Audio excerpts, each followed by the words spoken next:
Say who actually experienced it. And we also have a guest from all the way from Alabama who came down to share information here.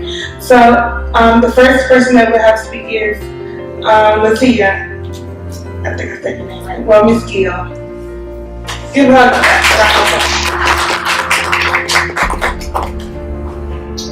Good evening, guys. Good evening. My name is Nanci Deed. I'm a sophomore at Fort Valley State, food nutrition major. I was diagnosed with sickle cell anemia at birth, but it didn't affect me until I turned 5. And the type of sickle cell I have is sickle cell anemia, theta thalassemia. Yeah, that. Lately it's been affecting me as I got older. When I was younger, it kind of affected me bad. That's only because I was too active for my age. But I experienced a lot of stuff with food poisoning and stuff, so it affected my sickle cell. But now, it's affecting me really badly, and they're thinking about putting me on the list for stem cell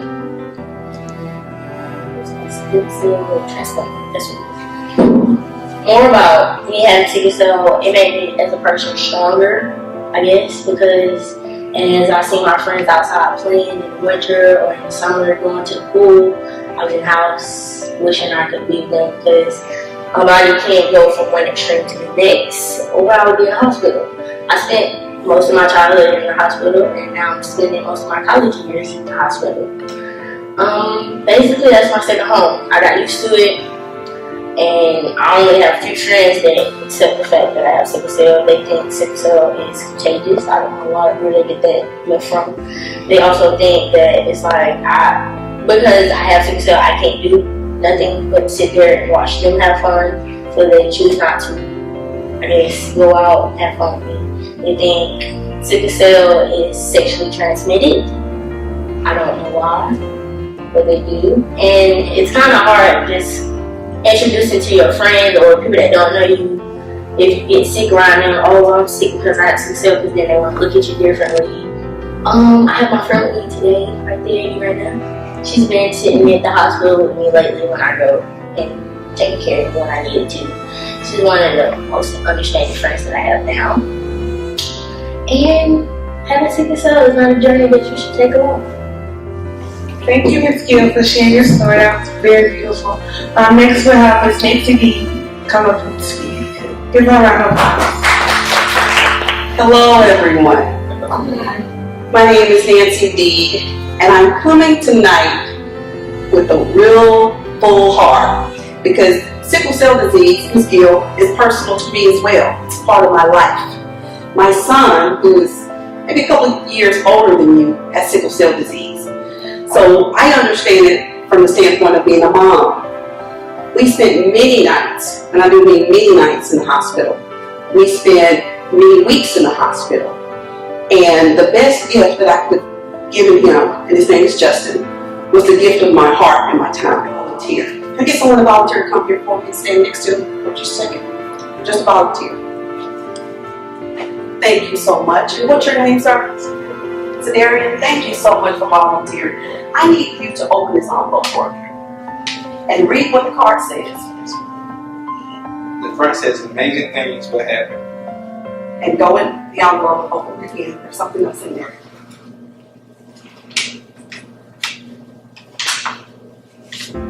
Hold that up. That's real money. That's real money. He volunteered. When you get involved, great things happen. That's his money. Thank you so much. I just want to prove a point about how important it is to get involved. Because when you get involved, things really do happen. As Ms. Gill just stated, what she needs from everybody is to understand and be there for her.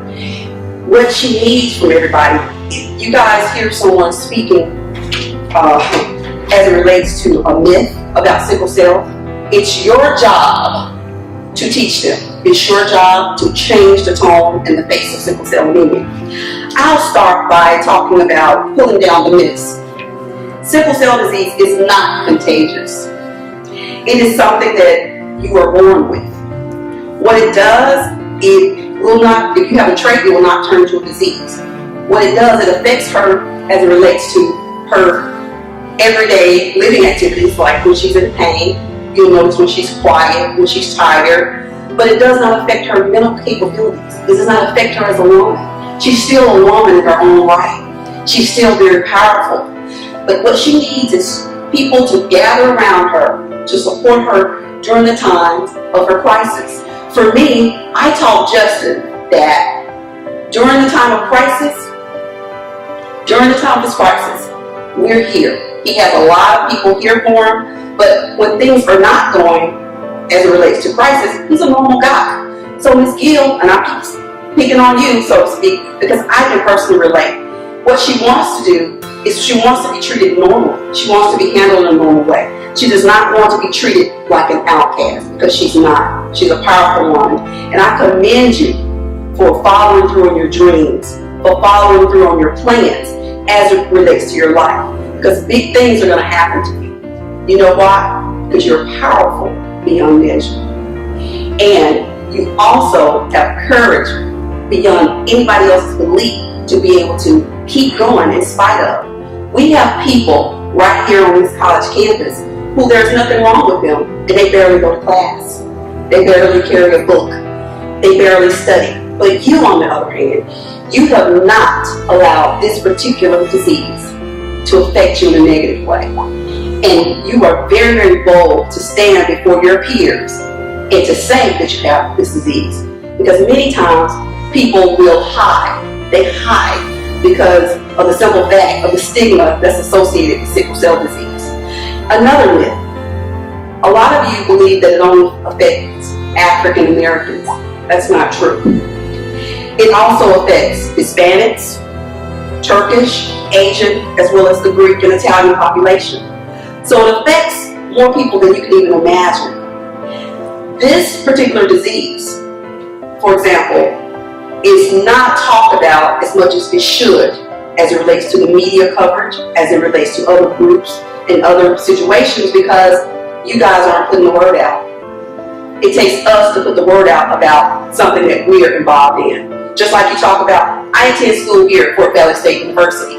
When you say that, people take notice, but you have a brand, a personal brand, as it relates to you. And when you speak to people about you attending school here at Fort Valley State University, they're watching you very closely. That's your personal brand. Just like you wear t-shirts, just like you go around and let people know that you are a student at Fort Valley State University, you must stand up for sickle cell disease. You explain to people what it is. You educate them about the disease. And to take it a step further, you must get involved. And what do I mean when I say get involved? I mean, for example, there's a chapter in each area of the state. You can get involved by social media. For example, today what I'm asking all of you to do is to change your picture on social media and actually change your social media picture to the Sickle Cell Awareness for 24 hours. So you say, I can't do anything. Well, that's powerful. How many, just for example, how many friends do you have on Facebook? Twitter? Instagram? 1,000? Wow. So you, and I know you're part of the SGA, is that correct? Not really. Well, what do you do here at Fort Valley State? Collegiate 100. That's prestigious. So what I need for you to do, not just him, for everyone here, tonight, change your social media picture to Sickle Cell Awareness. And what that's going to do is drive people to say, what is that about? So I charge you, just with changing that picture for 24 hours, you will touch, you have 1,000, that 1,000 will touch 10,000, 10,000 will touch 100,000. You're putting the word out there. So don't ever think that what you're doing does not make a difference. It does make a difference. It makes a difference to 1 out of 6. 1 out of every 6 people either has the disease or knows someone who has the disease. So just think about it. There are other people here on this campus that are affected by sickle cell disease, but they don't have the courage like Ms. Gill to step up and say they have it because they've been stigmatized. So what I need you to understand, just like the young man who stepped forward, he didn't know what was waiting for him here, but he stepped forward to assist me. When you step up and become a part of the particular group or situation there's greatness attached. And I'll say that because most of you don't realize, just like on the board of sickle cell anemia, there are doctors, there are attorneys, there are corporate executives who are part of this board. They're decision makers. And you guys are here to finish school, to get your degree, to land these great and awesome positions. Well, how do you think you're going to get those positions? By being noticed, by participating, by serving your community. Always remember this, whenever you serve, you always get back more than you gave. Did you catch that? Whenever you serve, you may think you're serving on a small capacity, and you may think, well, there are not a lot of people that are involved in the community. Be that person to make a difference and to take a stand. Because when you take a stand, people notice you. I'm from Jackson, Mississippi. I'm from zip code 39213. That's one of the poorest zip codes in Jackson. But what I decided to do, I decided to turn that around for my life. I wanted better for my life. But I had to get noticed. I had to be involved. As a young girl, I was a candy striper. I was a young black girl from poor zip code volunteering for the doctors. I was in the hospital, and one thing led to another. By me being involved, the doctors took notice. And guess what they decided to do? Help me. Because I decided to give, they decided to give back. I decided to volunteer and be a part of other organizations. And anytime I decided to do that, greatness always follows. Because there's something waiting for you when you stick your hand out to help someone else. So I would like to take this time to challenge each of you tonight to make a difference starting tonight by something as simple as changing your particular picture or profile on social media to bring more awareness to sickle cell disease. And even if it's not sickle cell disease that you're going to be involved with, pick an organization. But it's about serving. You've been called to serve. If you don't serve your community, who will? You guys are the leaders. You guys have been put here for a reason. You've been attached to Ms. Gill for a reason. She's counting on you guys to help her.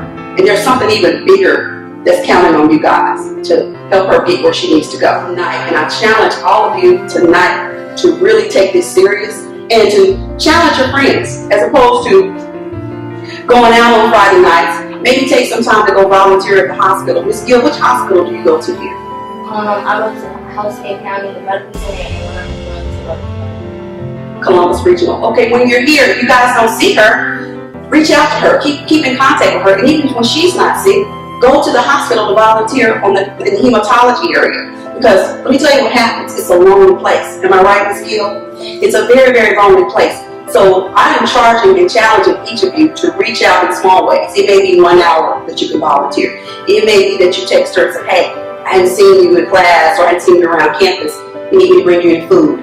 You need me to pray with you. What do you need me to do? And she may say, you know what? I just need you to listen to me. I'm having a rough day. Can you just listen to me? Sometimes just a listening ear will help her get to where she needs to go. But the question goes, am I my brother's keeper? Yes, you are. Am I my sister's keeper? Yes, you are. Think about this for a second. When you're going through something major in life, it always feels better when you have someone to help you get through it. Is that not right? So we all need each other. So again, it's about serving and serving to your full capacity, even in the smallest way. So keep in mind again that I have this educational material here that I'm going to charge all of you, the leaders, to pass this information out, to inform, to educate, and to empower those who are involved with the sickle cell disease community. Again, keep in mind that 1 out of every 6, so when you walk across campus, someone's affected by this disease.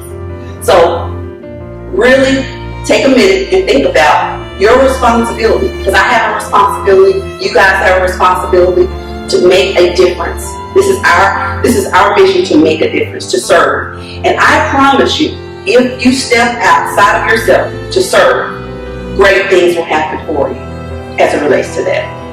Thanks again for your time. And Ms. Gill, I'm going to give you my phone number, Twitter, Facebook, Instagram. You let me know what I can do personally, because I lead by example. And I want to reach out to you personally to let you know that I understand completely what you're going through as it relates to being a mom, as it relates to being someone who's involved with it. I challenge all of you to do the same, to let her know that you're there for her, that you're there to help her, and you're going to be there for her. Thank you. Oh, I'm sorry, good question. It's not so much of a question, but it's a comment. I know I'm just late getting here, but I also have sickle cell disease. My mom and dad have the trait, and it gives me the disease. I go to Beach Medical Center to do treatment, and I go to Emory Hospital to do my treatment. And for the longest, I thought I was probably the only person on campus with this disease. Okay, stop just a minute. Miss Gill, and what's your name? Both of you come here for a second. Turn around. Now hold hands. You guys are sisters in this. You guys are charged with making sure they're okay. All of you. And you're charged with sharing the word. Because it takes a lot for them to get up and stand up and admit that they have this. Not only that, she said she thought she was the only one. There are other people here on this campus right now that are hiding because they're afraid. So I charge each of you for the next 5 to 6 days, I'll say 7 days, to reach out to these ladies, to tell other people that we need to help them, we need to rally around them. Because am I my brother's keeper? Yes, you are. Am I my sister's keeper? Yes, you are. So I thank you so much for being bold enough to stand up. I live in another state, but with social media, we can stay in contact or anything that I can do. And I commend you for living your life to the fullest because you are powerful. Can y'all give Miss Deed another round of applause? That was so beautiful. Now that you both know that you're sisters, and me personally, I haven't experienced it, so I don't know, like, I'm super grateful for you for being that strong to be able to, like, deal with something, because I know it's kind of painful, hurtful, and it's something that, you know, you can probably get stressed about and worry about every day.